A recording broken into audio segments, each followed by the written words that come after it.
Hello everyone, welcome to MG's Reviews channel, and welcome to the review of the brand new Rolex 126234 reference Datejust 36. Enjoy! Okay, so let's start by looking at what comes in the box with this new Datejust 36. Well, it's the usual really for any Rolex watch. You get your wooden box and your warranty cards with the related serial number that of course is hidden for this particular model, and then all of your instruction manual that comes in the box. And then this was a little gift. This Rolex box here was a gift given to me by the Rolex authorized dealer.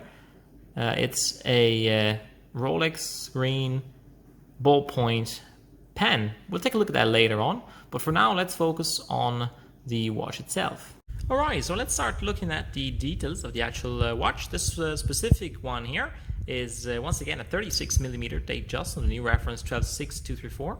It's got a gorgeous white gold fluted bezel, a silver dial, and the Jubilee bracelets. The indexes there are just your standard rectangular shaped indexes for the hour markers. Now, the differences here that I'd like to point out between the older and the newer reference are mainly three. The dial itself, with the dials and the hour markers, to the eyes do seem a bit longer than the previous version. I'm not sure if this is an optical illusion or not. I don't believe so. I think they are actually just slightly longer than the previous version. You no longer have the railroad tracks around the perimeter of the actual watch. That, to me, this new change here makes it for a much cleaner look, and in fact all around I really like this new version better. It makes the simplicity of the Datejust stand out even more. Once again, that's only an opinion, however, I really do like to see it. And in fact, I had both of them, the newer and the older version, on the same collar and bracelet side by side at the dealer. And yeah, I'd say that this newer watch face is in fact cleaner and highlights the proportion of the watch. What else is different in this reference? The actual case itself, the way it has been shaped, particularly in the area around the corners, let's say, of the watch itself, they don't protrude as much as they did before.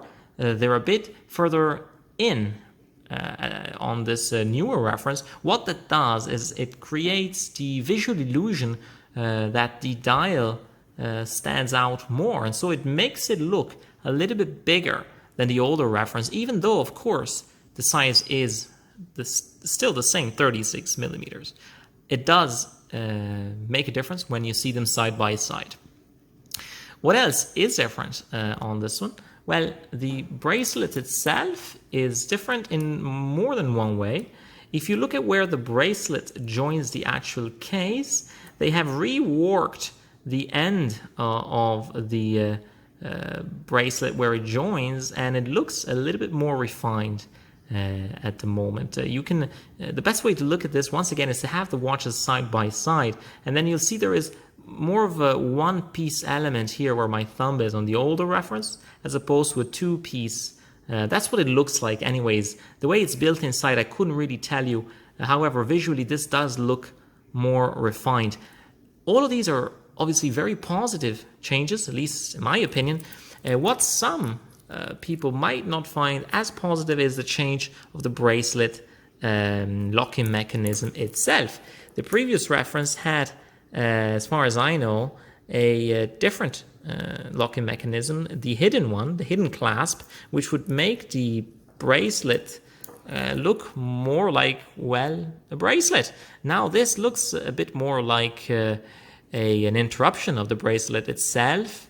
It does give it a little bit more of a sporty look, and once again, to me, this is a good thing. This is a very comfortable, very secure way to close the watch. And now with one hand, it'll be hard to open it again. It does feature an easy adjustability. Let's see if I can show you this. Sorry about the focus, guys. An easy adjustability link on the inside where, just like in the Oyster bracelet, you can undo a little bit of the bracelet here on the inside and make it a little bit wider or shorter on the go for small adjustment without needing to visit an actual professional. You can do that yourself on the go should you need it.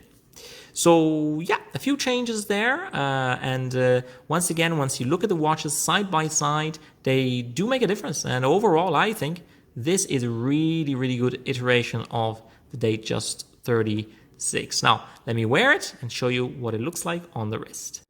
And here it is, guys. There it is on my wrist. My wrist is pretty average, I would say. It isn't a small, particularly small wrist. It certainly is not a large wrist. I haven't really measured it. If you need me to measure it for you so you could compare it with yours and maybe have a better idea of how this watch would look on you, please go ahead and ask and I shall do that for you.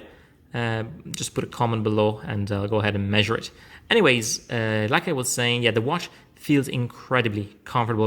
I've been wearing it the whole day, and as compared to my previous watch, this bracelet here is really comfortable.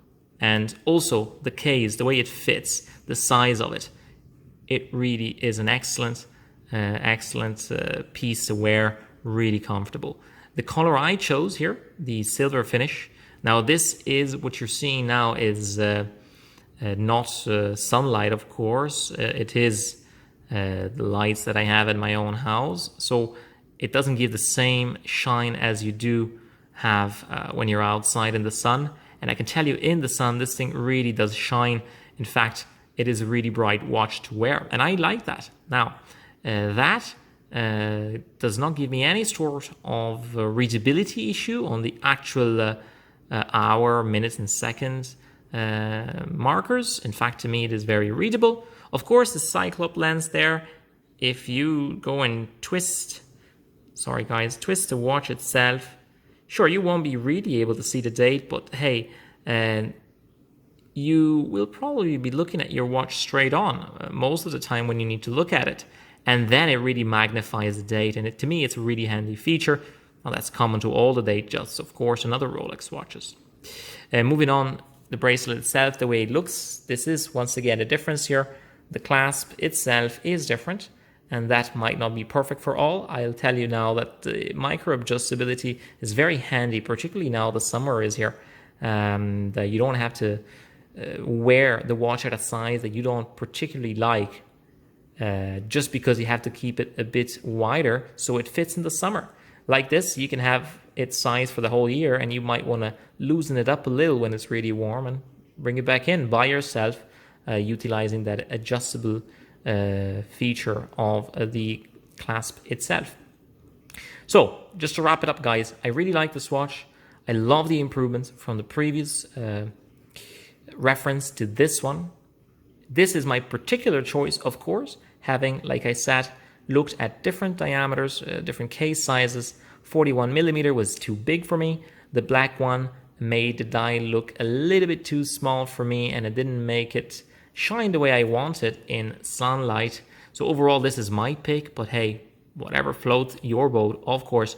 What matters is this reference here to me is a really evolutionary but important step forward for Datejust. It is, to me, as nice as it has been for a while now. So thank you very much for watching. Please forgive any technical inaccuracy in the video. I am not by any means a watch expert, but I love watches, and there you go. You get my opinion on it. Leave comments below if you have any. Otherwise, don't. Thumbs up if you liked it. Thumbs down if you didn't. But before we forget, I guess I did say we were going to take a look at this pen. See if I can get it open. This pen here was given to me as a gift by the dealer where I purchased the watch.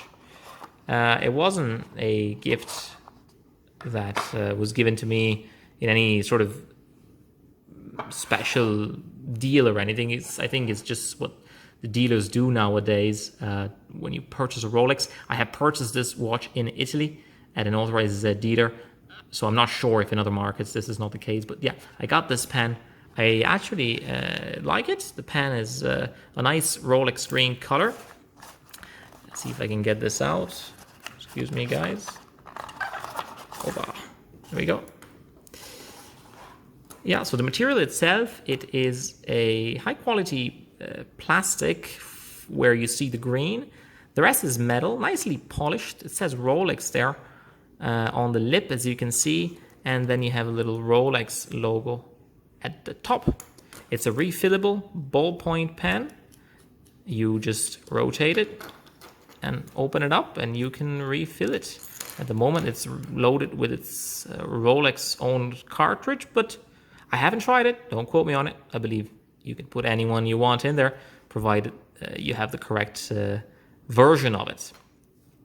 It writes nicely. It's a balanced pen.